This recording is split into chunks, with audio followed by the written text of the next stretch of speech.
Just 1 second. Um, all right, here we go. Once again, welcome to our first video episode of Econopolitics, the new podcast and video series sponsored by the Economics and Politics section of LASA, the Latin American Studies Association.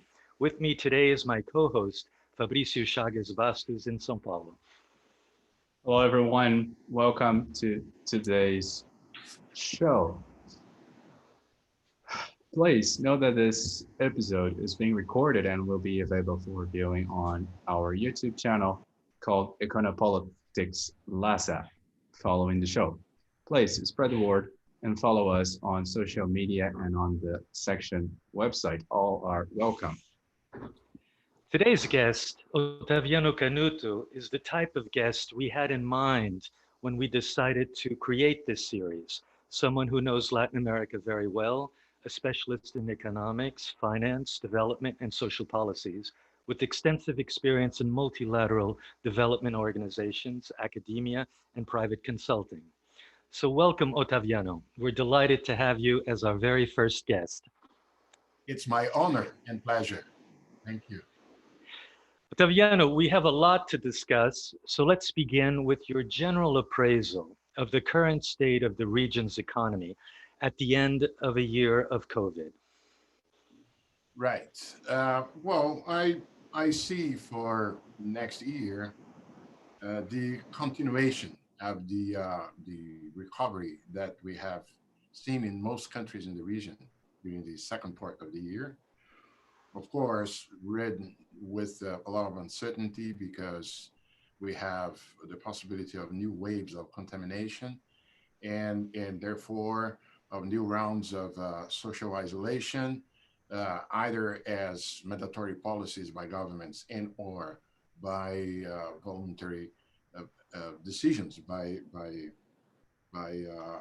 population. And this inevitably has an impact on the contact intensive service. So the recovery that we have been watching in some countries there, they have, let's say, released the population from isolation, from containment, it will depend on how things go. I guess that the at the level of most countries, this is too broad, too general, but in some case, things will not be as fine as I'm saying. But overall, the speed of the recovery will depend particularly on at least five items.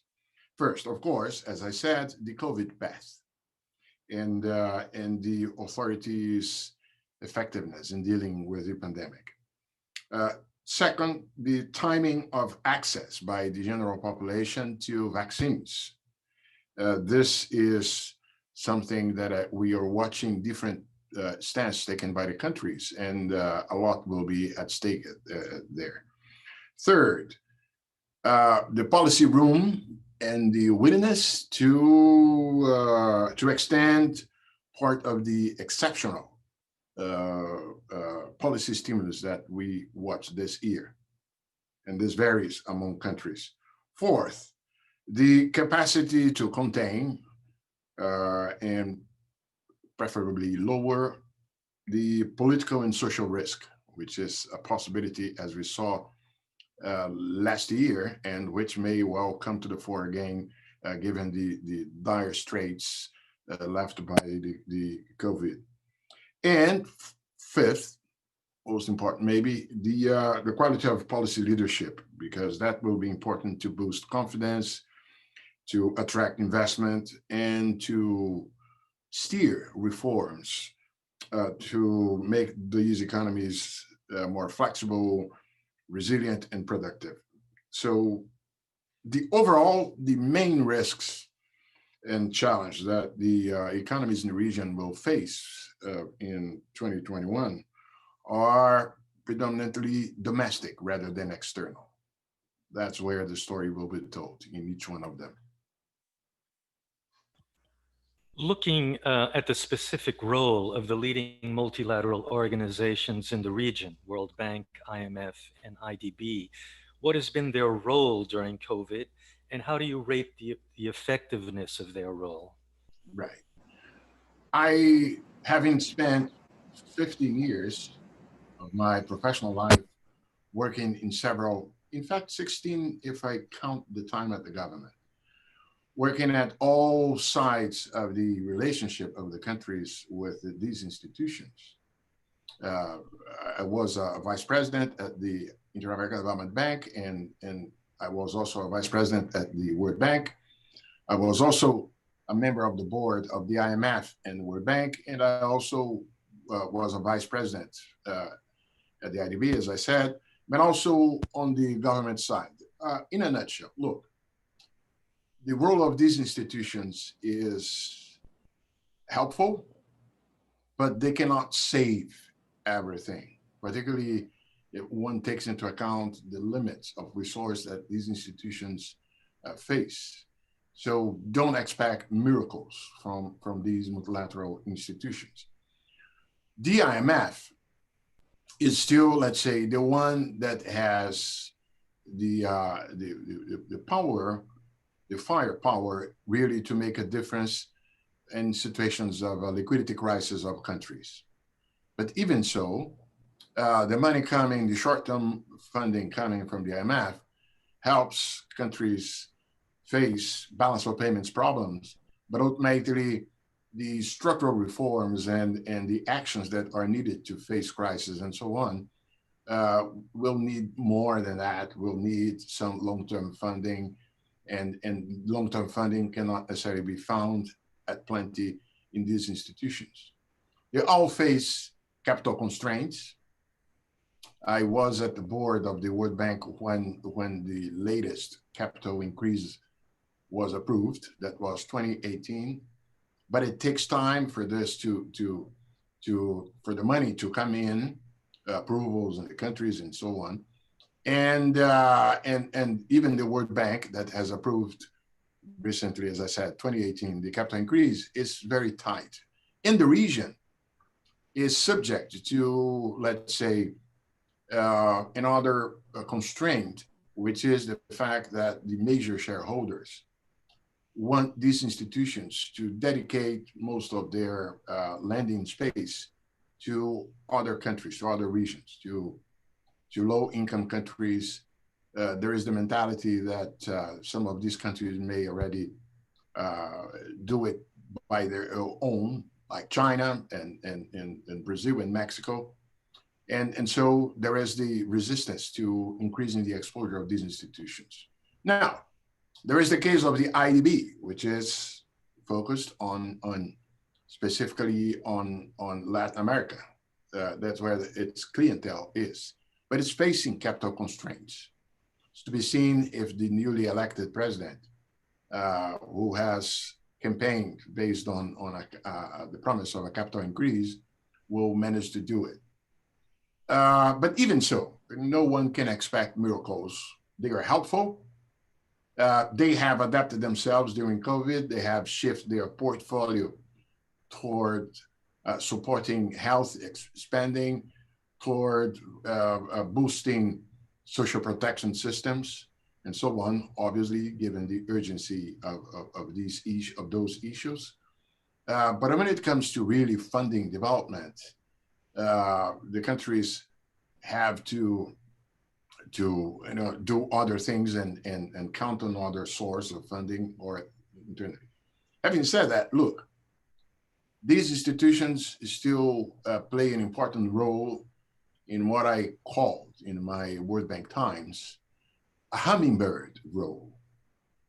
Why? They pollinize knowledge. They learn in one country, they bring knowledge, they learn with particularly emerging market economies, middle income countries, and they're able to carry knowledge, their learning to other countries. So they play the role of a pollinizer of knowledge. I could give you several examples. One of them is the Brazilian conditional cash transfer, the Bolsa Familia. The World Bank was engaged in the very beginning, helped particularly to develop systems of monitoring and testing and checking whether the money was going to where it should go. And then the World Bank got in love with the conditional cash transfer. I was already here at Washington, and I was called, for instance, to talk about it in Kenya, in Japan, in Paris, you name it. And the World Bank was able, let's say, to carry the knowledge acquired in Brazil to those countries. Another example comes from flood management. Yes, that one is a very much important one. I worked with the Philippines in the last period of my stay at the World Bank, and the World Bank developed a project of flood management in Manila. And any of you who have been there will understand what I mean. That's something really necessary. And the team that prepared the report, the project, was the same team that had worked in Salvador, Bahia, in doing a similar thing, a very successful case of dealing with flood management in outskirts of Salvador. And that was clearly knowledge being carried. So these institutions play a very positive role. As I said, they are of extremely help, but you cannot look at them as saviors, as responsible for doing everything that it takes for countries in the region. While most people's attention is focused around those main multilateral institutions, there are other regional development institutions locally, such as BNDES in Brazil, CAF, etc. What about the role of these other development institutions over the last year during Right. the period of COVID? They are very much complementary, and I would say that they will grow in their relative importance in the following years. And I explain. You aptly mentioned CAF. CAF had a recent boost of capital, and it is doing a great job. Let's think of the new development bank, the development bank created by the BRICS countries. Let's think of the Asian Infrastructure Investment Bank, the AIIB, created by the Chinese and being joined by everybody else except for the US and so on. They are part of what I have called in some of my writings and talks, sort of a fragmentation of the multilateral development institution, including the national development banks. There was, after the global financial crisis, a call for the BRICS. I was already here. At the time, I was at the IDB, and then I saw the unfolding of this process as a vice president at the World Bank. There was a call for the BRICS to come with money and participate in an increase of resource for the Bretton Woods institutions. It was right after the financial crisis, and the emerging market economies were doing quite well. I wrote a book about the day after tomorrow, talking about a possible switchover of locomotives in the global economy. Was a bit too enthusiastic. 2010. Anyway, and there was this coming. The BRICS countries increased their share of quotas at the IMF, of the capital at the World Bank, but there was a limit because up to a certain point, this could only happen by with a reshuffle of the capital structure of these institutions. And that would, let's say, that started to create, let's say, a resistance from the major shareholders.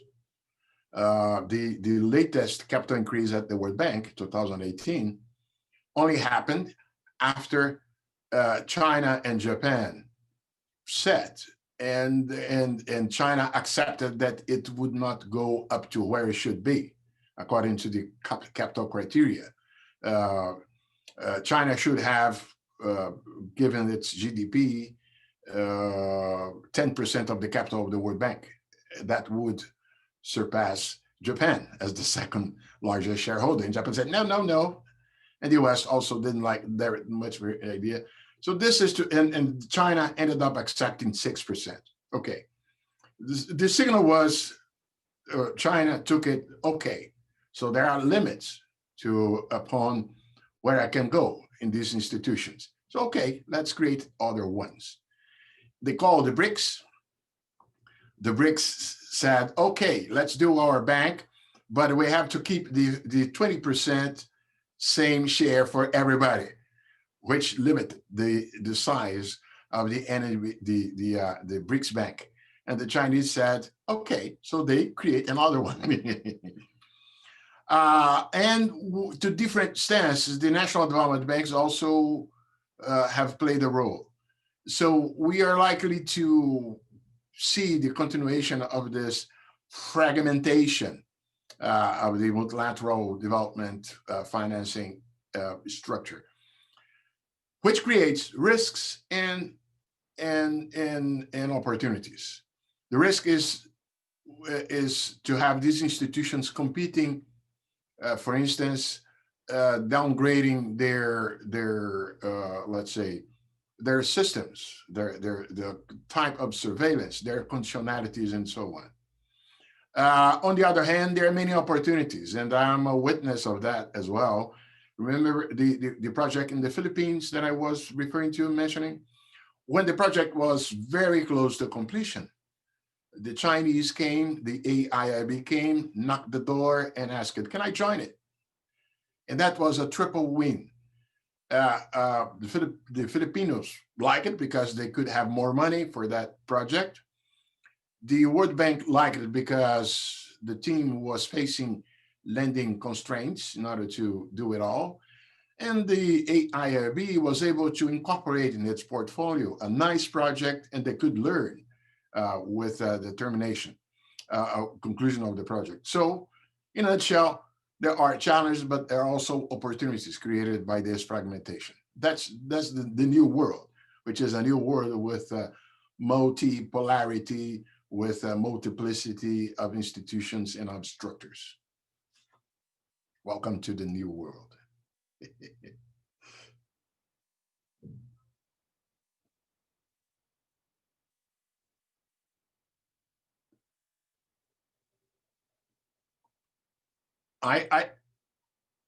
Can you hear me? I'm deeply sorry. This mute thing is always a problem. So you've just made this beautiful metaphor of institutions and pollination. So speaking of multilateral development organizations, what's your position regarding calls for reform on the Bretton Woods institution? Do you think that this pollination still works with the Bretton Woods system we have? I would say that the Bretton Woods system will have to live with this emergence of new actors. That's the way to go. The World Bank headquarters are 2 blocks from the White House. Would one imagine that you would have a China, if not dominating, but with a position equivalent to the US in such an institution? You'll not face that. You have to live with that. The Europeans, if the BRICS countries, and particularly China, was to increase its share in the capital, the European share would also decrease dramatically. And there is something important, basic about the governance of the Bretton Woods institution, which is the fact that when the Europeans and the US add their votes, they get more than 50%, which is what underlies the fact that since their creation, you always have an European leading the IMF and an American leading the World Bank. So, and this is possible because, as I said, when they band together, Europeans and Americans have more than 50% of the share vote. One cannot expect a major change in the structure or reform beyond that. but we have the other ones. On the trade front, what's the current status of the long-awaited EU-Mercosur trade deal? Just to start unpacking a bit more this reform. Yeah. Look, that was a fantastic signal, finally an achievement. When I was in the government, I spent not a long time, but I spent 1 year there. I was part of the team of the Minister of Finance that had Marcos Lisboa as the Secretary of Economic Policy, Joaquim Levy as the Secretary of the Treasury, George Rashid from the ranks of the Revenue Service as the Secretary for Revenues, Bernarda P as the Executive Secretary, and I was the Secretary for International Affairs. At that time, clearly, I accompanied the negotiations done by the Itamaraty, by the Minister of Foreign Affairs, together with the Minister of then existing Ministry of Industry and Development. And it was already on. So this thing started so long ago, half a quarter a century. So the news of the achievement of a conclusion was really great news for all that it entails in terms of trade opening and so on. Now, the risk, the looming risk, more than looming, I would say the real risk, the actual risk upon the whole thing has been the mismanagement of the Amazon forest by Brazil more recently during this Bolsonaro government. Because that gives ground, of course, for the resistance inside the Eurozone to the agreement. And that also is part of an overall trend in the world to highlight, to increase the weight of the environment standards, including the climate change agenda, and therefore the Amazon issue as a key component. Look, and it's such a pity because Brazil, the Brazilian contribution, the negative contribution to climate change, comes almost entirely from that issue, the Amazon deforestation. Our energy system is clean, given that it's based on hydroelectricity and other forms of clean energy. So we are fine. So that's an asset that Brazil has to bring to negotiations and so on. But the major contribution, still Brazil gives a major contribution, a negative contribution to the climate change issue from the deforestation. So if we make things worse on the case of deforestation, that, let's say, will become a block toward opening market access for our products, including agriculture products. What we should keep in sight, for instance, that European Commission may introduce a carbon tax as part of its strategy regarding climate change. In that, and the carbon tax, and one may expect as well President Biden joining in such a kind of movement. That definitely will change things in some natural resource intensive activities, the competitiveness of countries. So Brazil may be additionally harmed because of its neglect with respect to the Amazon deforestation. So things are really serious in that regard. And one of the possible victims of that might be the European Union Mercosur agreement.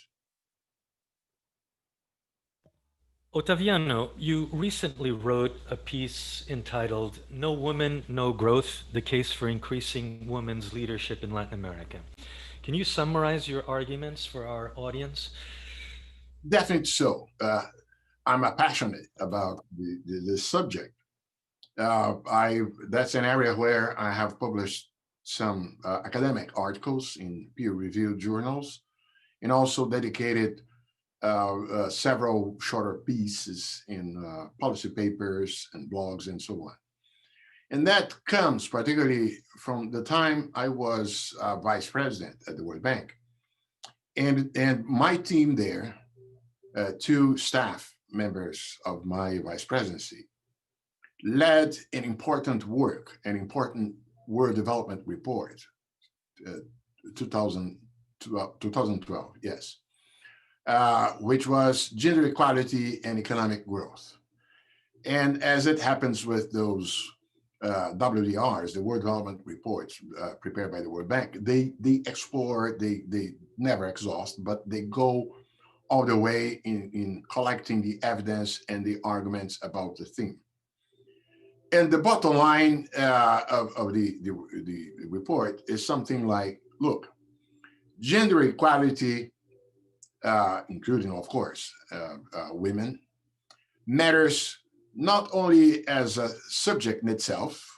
It's not by chance that gender equality is one of the sustainable development goals. So it's important as part of the agenda of human rights, but also economically, because gender equality matters for economic growth. There are several channels I have explored through which gender equality affects economic growth. I even, with a colleague, developed an overlapping generations modeling methodology to try to estimate the slight improvement in gender equality in Brazil was responsible for some of the economic growth that the Brazil exhibited in the last decade. So it's serious thing. And let me give some a very good example.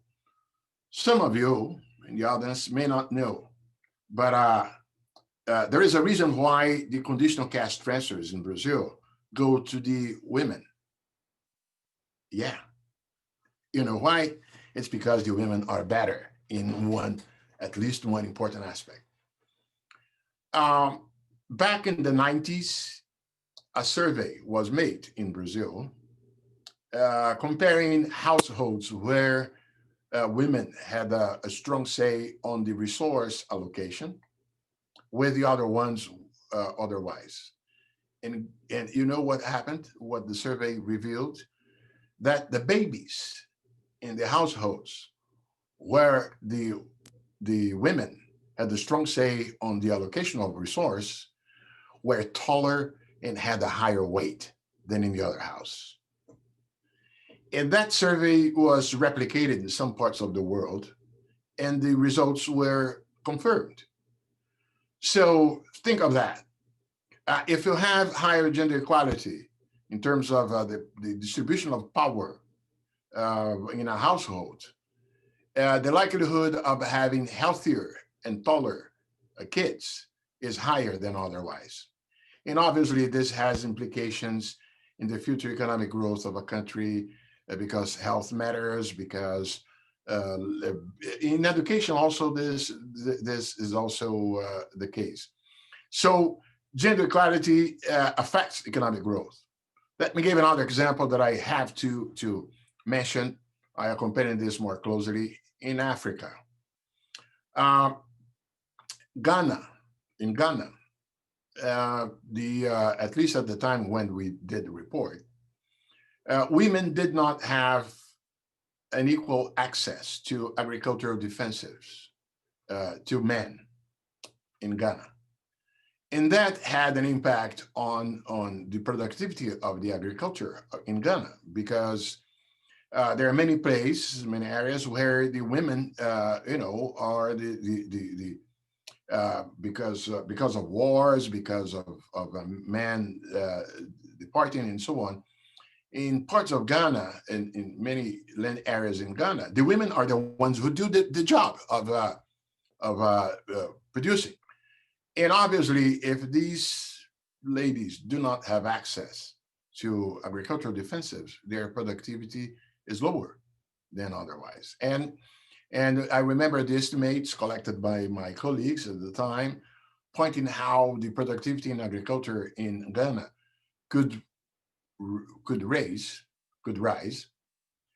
by something close to 30%. So the lack of access to agricultural defensives made an impact. Or, and this is go beyond. I happen to be, by coincidence, my wife and I, we are a very close friend to the current First Lady of Afghanistan. And because she and her husband, they before he became president, they lived here in Washington. He worked. He is the most brilliant guy I have ever heard talking about fragile states. He knows the business. And his wife, the First Lady of Afghanistan, is Lebanese. And she told us once that she was not entitled to have a banking account in Lebanon. And of course, and not to speak of land titles which are forbidden for women in some parts of the world, in Africa, particularly in parts of Africa. So just think of the gains in productivity in economic growth that may be accrued by a country that provides equal opportunities regardless of gender. That is an obvious. Brazil is not the worst case in an index of any index of equality of opportunities in that regard, but it's far from the frontier. We have seen things like an increase in the levels of schooling of women in Brazil in some areas, put them in equal on an equal stage as men, but still there's some remaining prejudice that end up, let's say, affecting negatively the women. So the gender equality matters, including for economic reasons. The World Bank recently published a global flagship report on the fight against corruption. What is the role of multilateral organizations in the fight against corruption, and what success has there been, and what are the major bottlenecks regarding any implementation to try to fight corruption? Right, Joseph. Let me tell you also another story that I watched and which is very much telling. The beginning of the decade, I'm talking about 2010, we had the transfer, the coming from the IDB to the World Bank of a guy whom I became friends of. And I always called him my favorite American Marshal because he had worked before for the Justice Department, for, including police. And the guy made a presentation beginning of the 2000, remarking that the many criminal processes regarding corruption in the region, in Latin America, did not go to fruition, to the full conclusion, reaching the top of the schemes because of lack of the plea bargain, because of the lack of negotiations, not only the plea bargain, but also the negotiation with the perpetrators and so on. Wow, I watched that. To a large extent, the Lava Jato, the car wash operation, was the first major case in which, after having the plea bargain clause as a component of our legal system, that went, let's say, to full development. Was it not for the plea bargain, the Lava Jato would not have reached the top. And so that was clearly for me an example of the pollinizing role of the World Bank.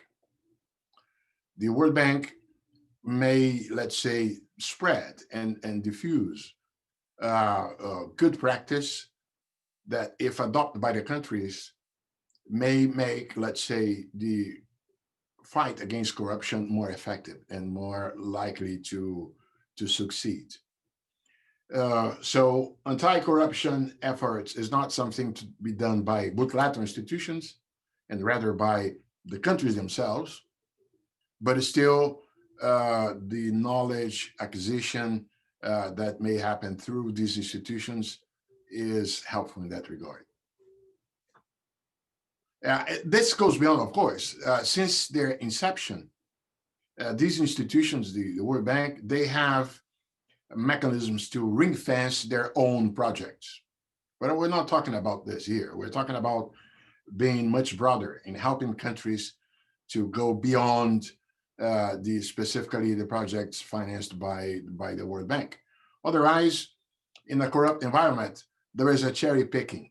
So you take a transportation, take a road, and then the guys say, okay, this part here is financed by the World Bank, we will keep it untouched. But all these others, well, let's do our business here.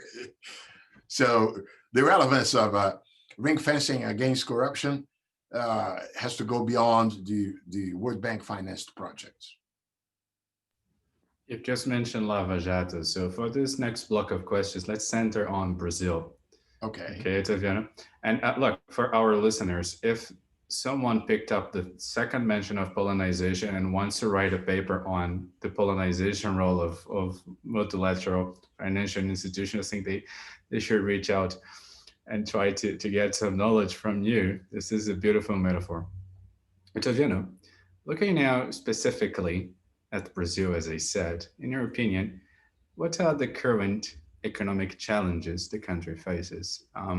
Also, which has been written about the deindustrialization of the Brazilian economy. What do you see as the most pressing challenges of Brazilian industry? The two questions are somehow attached. Right. Fabricio, let me allude to a more, let's say, not permanent, but a long-standing disease that the Brazilian economy has been facing in the last decades. I used this image of a double disease affecting the Brazilian economy, underlying the low growth over 4 decades. We are stuck. We are trapped in a middle income level. It is not by chance. This double disease, I call it a combination of an anemia of productivity combined with an obesity of the public sector, including the fiscal obesity. I say anemia of productivity because the performance of productivity in Brazil has been lackluster for several decades. When I mean productivity, I think of the total factor productivity. I think of the result of the use of physical capital, labor, nature, and so on. And this is one can see the estimates of that. And and to be frank, the country has only grown over this period. Temporarily, for instance, during the uptick phase of commodity price cycles, as we had in the first decade of the new millennium, and or when there is some process of incorporation of the population into the labor market, as we had in the first decade of the new millennium. Because that's the easy growth. You incorporate people, you employ people, and you formalize jobs, for instance, and that leads to higher growth. But that's temporary. Once there is the exhaustion of the space for incorporating labor force. And by the way, the country is getting old.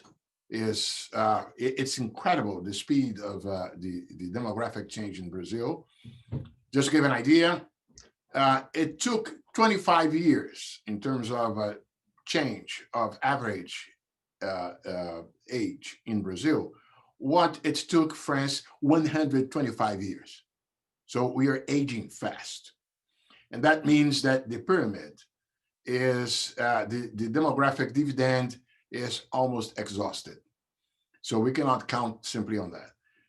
One also has to mention the low rates of investment to GDP, and that obviously also affects the productivity.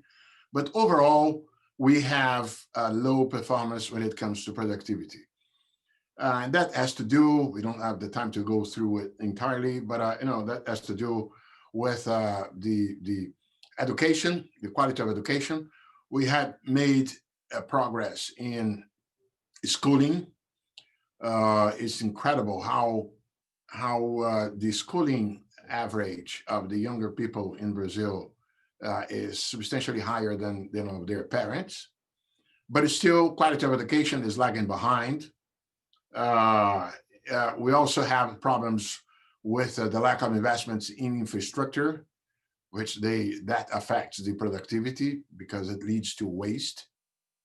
The loss of soybeans because of a lack of storage and transportation facilities in the appropriate manner is clear. But also the doing business environment in Brazil, the environment, the business environment takes a toll from productivity. So we have these deep structural problems that lie behind the anemic productivity increase. At the same time, we also, I will get to the conjuncture, okay? No worries. At the same time, you have the public sector, which has been called to, let's say, do something since the democratization about the legacy, the dire legacy that we have in terms of that we had in terms of misery, in terms of people left out, and so on. And some social programs, some social spending has been created, and that's good. The problem is that this has happened while pre-existing privileges have not been touched. And we keep fighting some of these social privileges. So this led to a process in which the public spending in Brazil rise, mandated by law, at a pace independently of whoever is sitting there at the Palacio of Alvorada.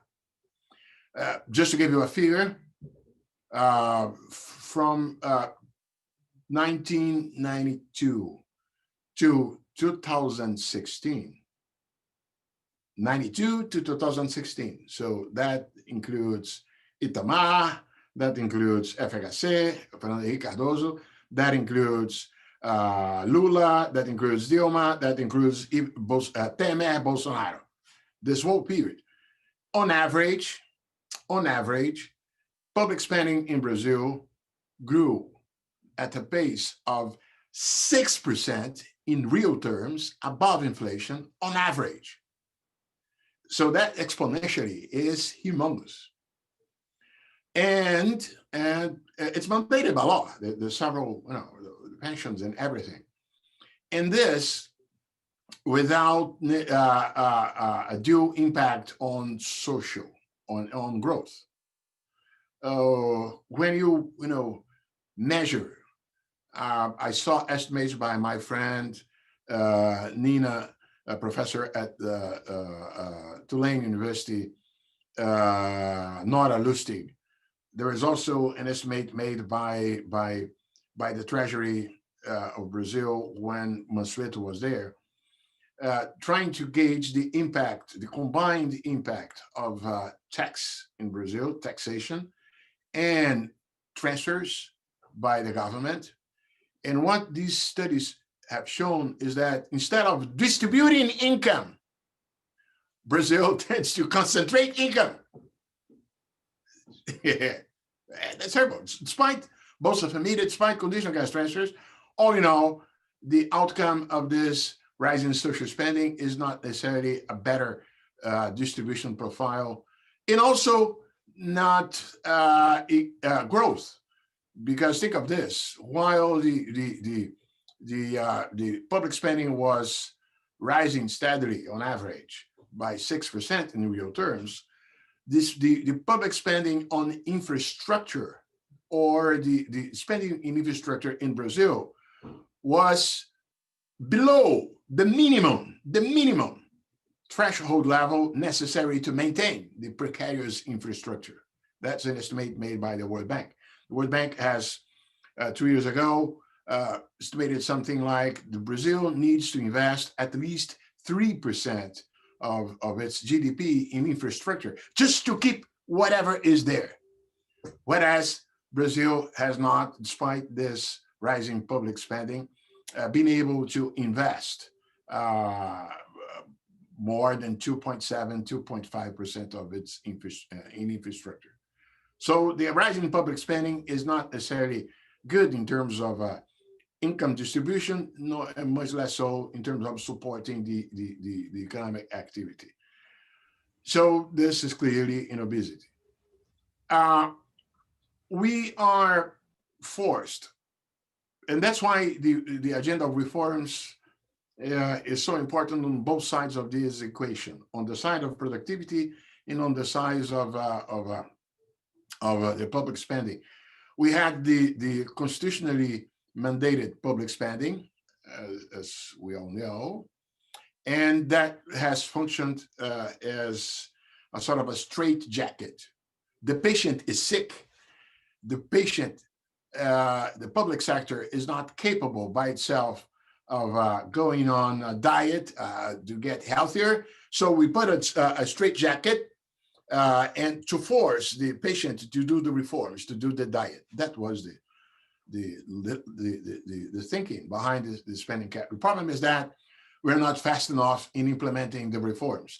We did the one on pensions, could have been done before, okay, but then we stopped. And so the straitjacket is becoming very, very, very narrow. And that's the most immediate, let's say, challenge faced by the Brazilian economy.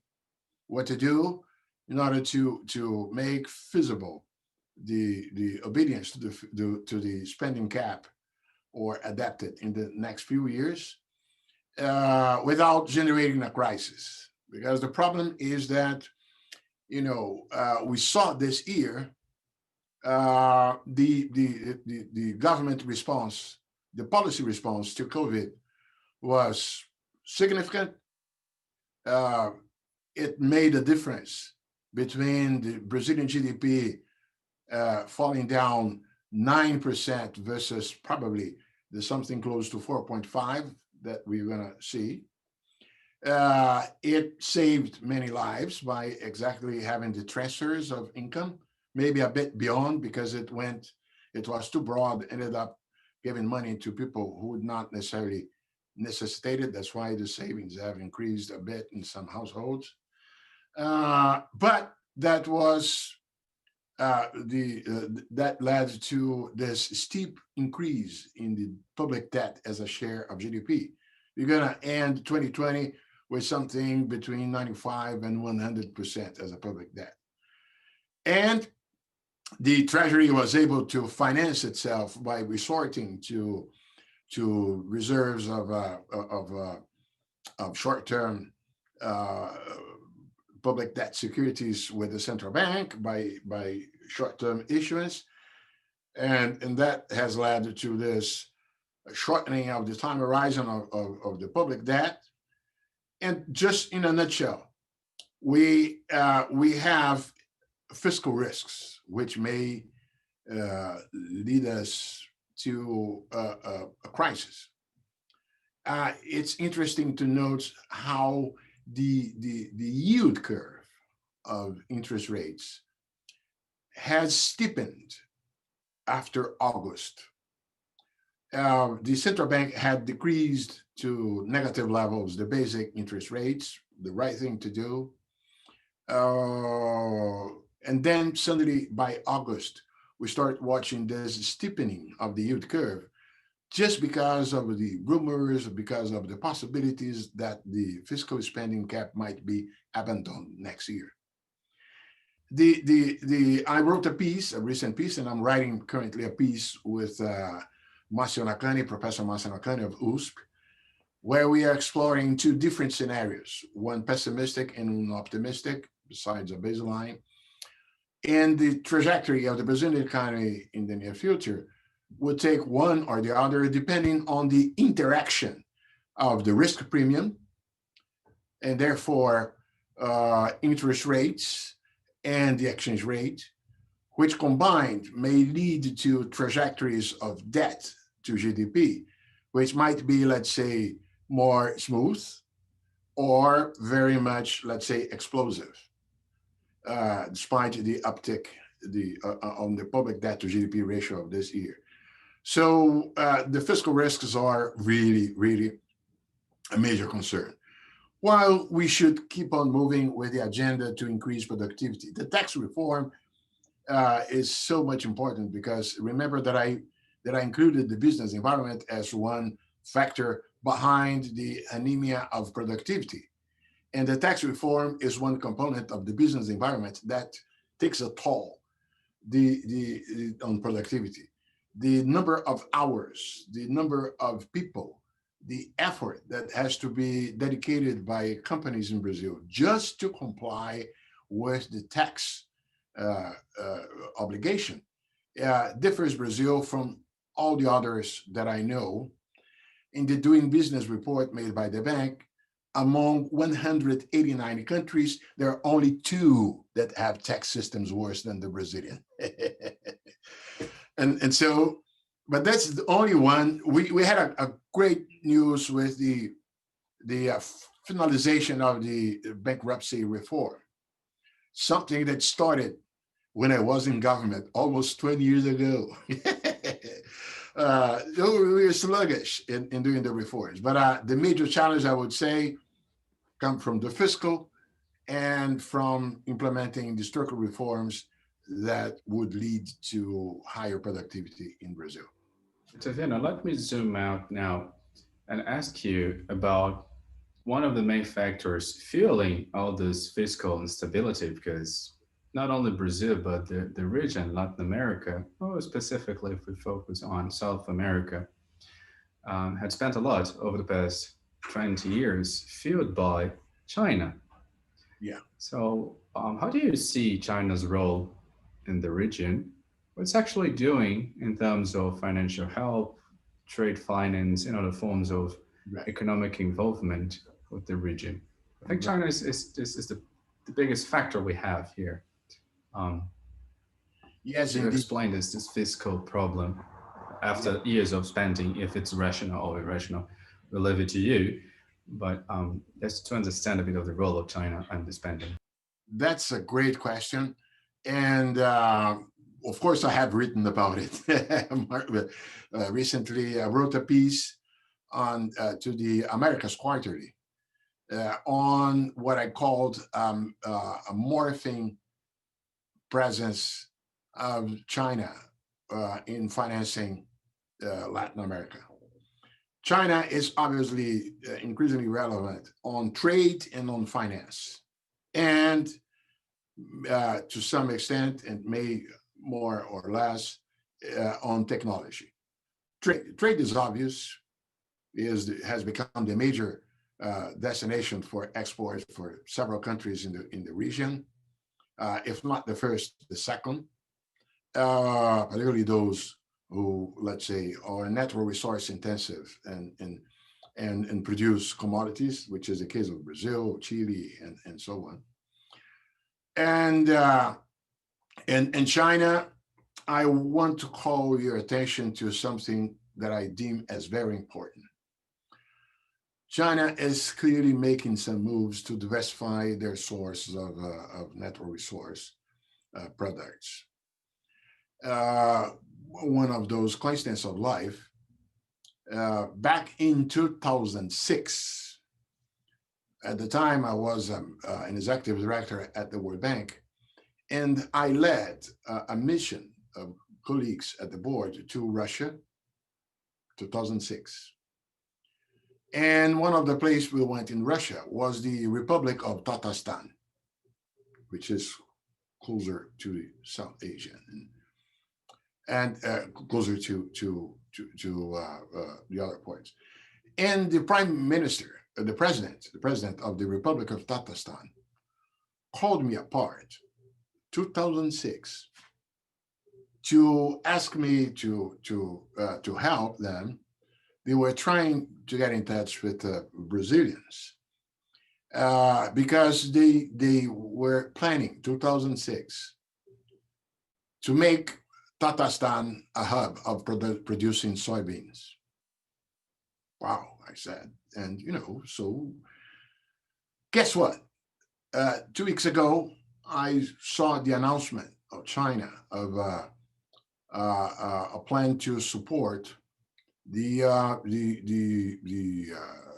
Tatarstan as a hub of soybeans. And I was in a webinar last week, or this week, I can't remember. And someone mentioned the presence of Brazilians in Tatarstan. And China is doing the same with respect to some other products with Vietnam and other ports. So the Chinese, this comes to my mind because unfortunately, I saw something about President Bolsonaro bragging about China's dependence on Brazil. Jeez. It has to be a grown reality. So China will remain important and we should pay attention as a destination of our exports.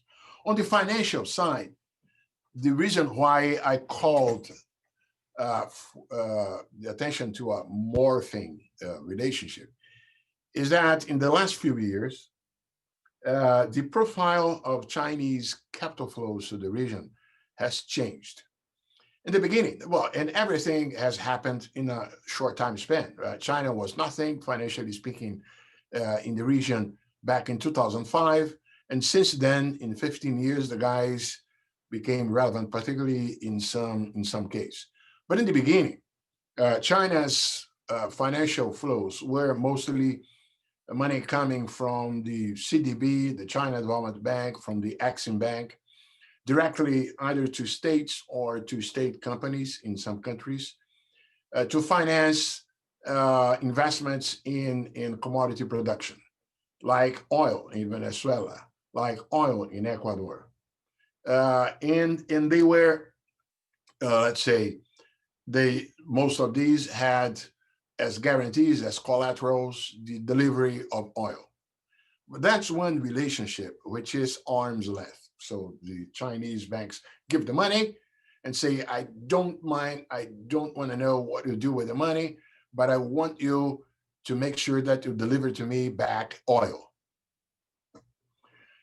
And this ended up leading to some problems with Chinese projects financed by those institutions in Latin America. We had a problem with, in Argentina, President Macri, then President Macri, there was a denounce of problems with, this, but this has changed. In case of Venezuela, the Chinese are only giving the just amount of money to avoid Venezuela to default with them, but not more than that. Whereas we have watched an increase, particularly up to 2017, 18, 19, this was not that much exuberant, but up to 12, 17, and that was the basis of my analysis. We start watching capital flows from China to other sectors, to infrastructure sectors. China offering itself to Chinese state companies or private companies offering to invest and manage ports. Energy. We had in Brazil now the presence of the Chinese investors in the transmission lines coming from the dams in the Amazon, and also the presence of Chinese investments in oil. Remember the latest oil auction of the pre-salt. We didn't have Dutch or British or Americans. We had the Chinese, the only foreigners to come. So, and this matters because the kind of relationship of this kind of investment is different from the arm's length of the relationship that I was mentioning in the beginning regarding collaterals in oil and so on. This is a long-term relationship. It's a management and so on. And this is something that Brazil needs dramatically. We need infrastructure investments. The region needs infrastructure investments.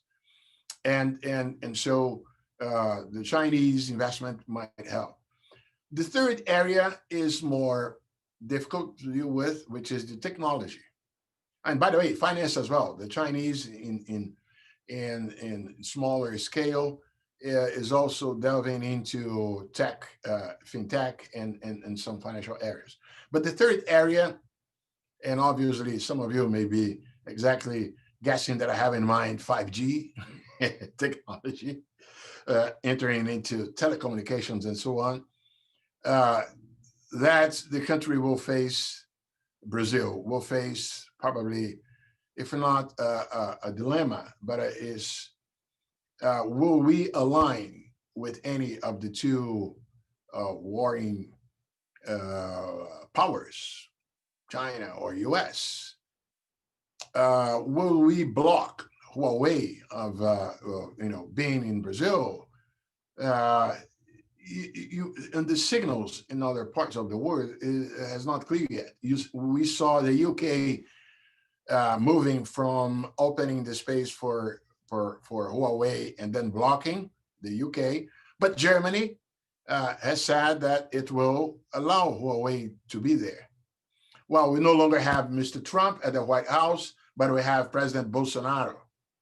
So where we go in that regard? So this relationship with the use of technology is, let's say, the murky one, the one less clear about where the country goes.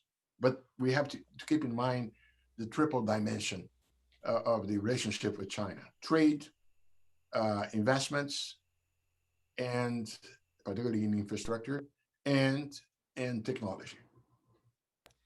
Otaviano, I think many of our listeners, be they graduate students or senior faculty members, I think many of us would be interested in seeing how you look at the field of development, economics in the region, and what would you signal as possible lines of inquiry, sort of a current research agenda? What's out there? What are important questions that you would recommend that some of us focus on that are important in your point of view? Right. I would say, Joseph, there is, let's say, way to go, particularly potential for improvement in our knowledge about incentives faced by agents and the way by which different types of policies affect those incentives. On the macro side, on the macroeconomic side, we have come a long way.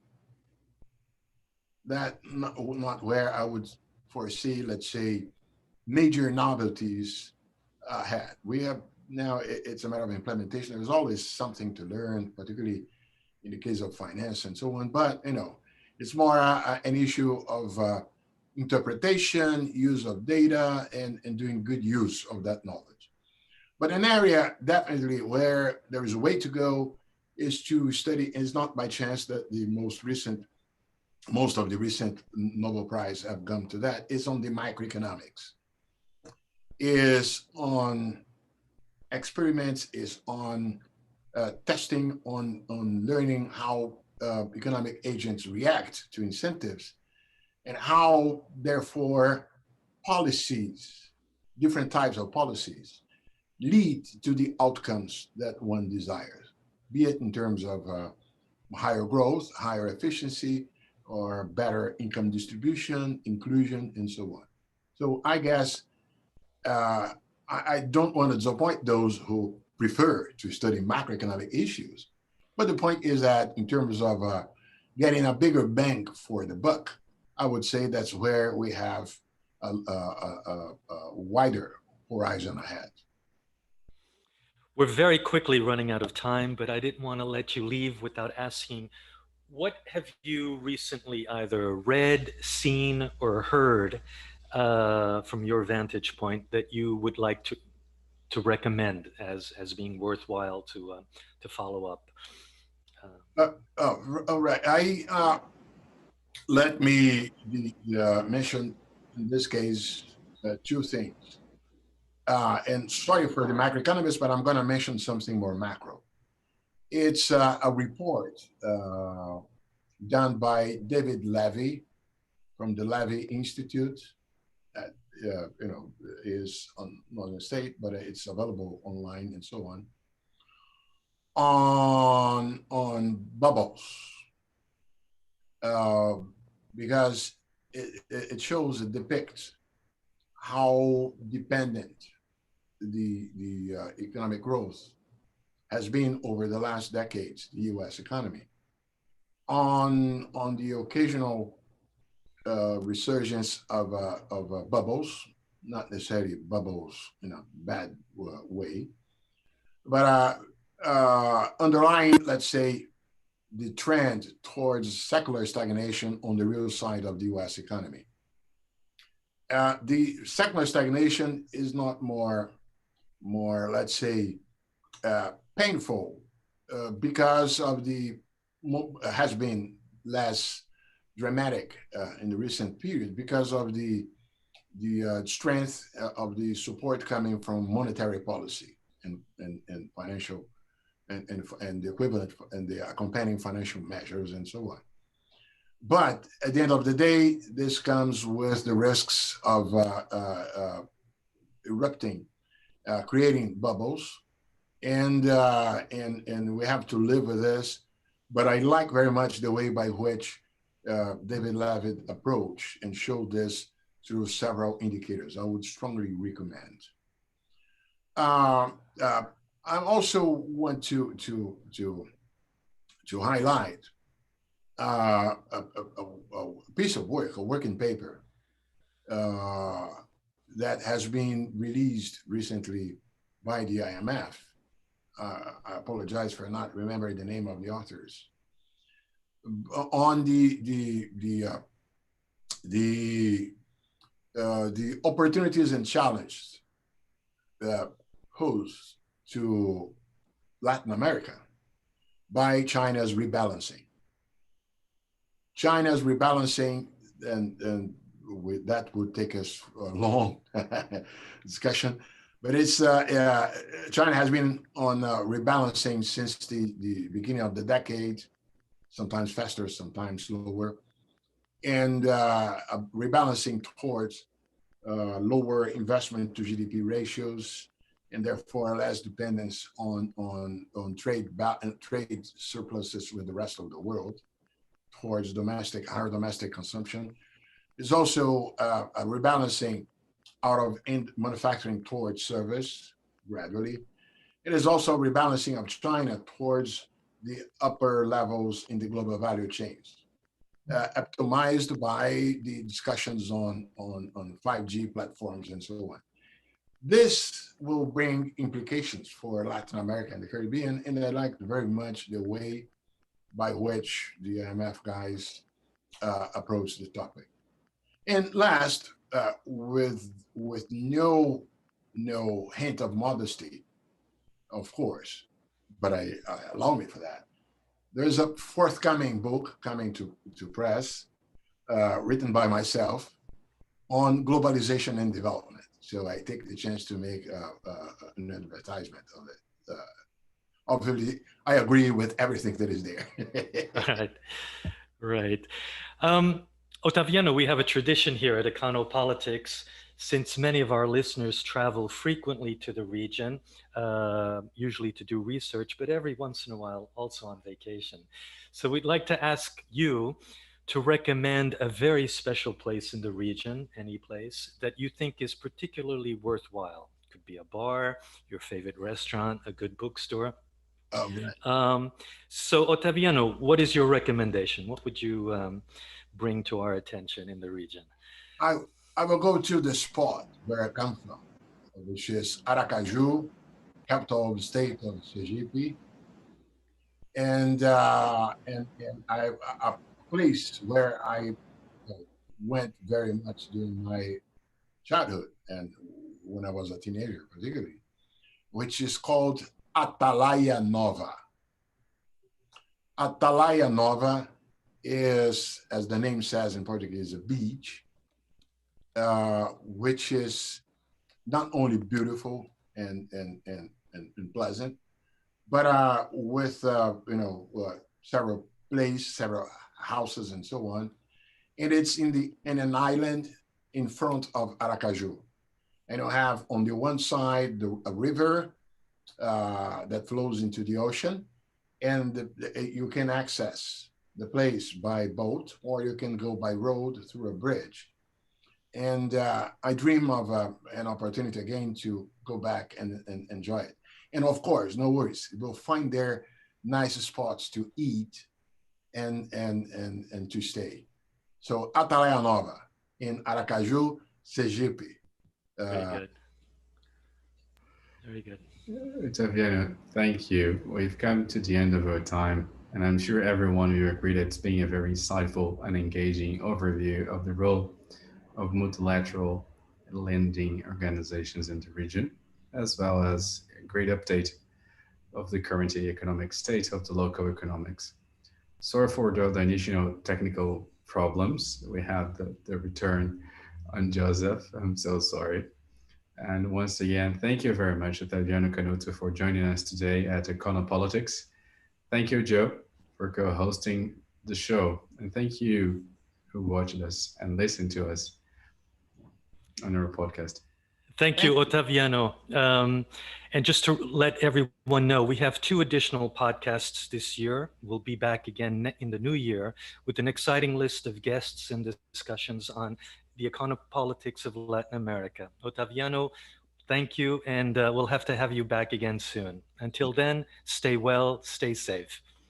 Thank you. You too.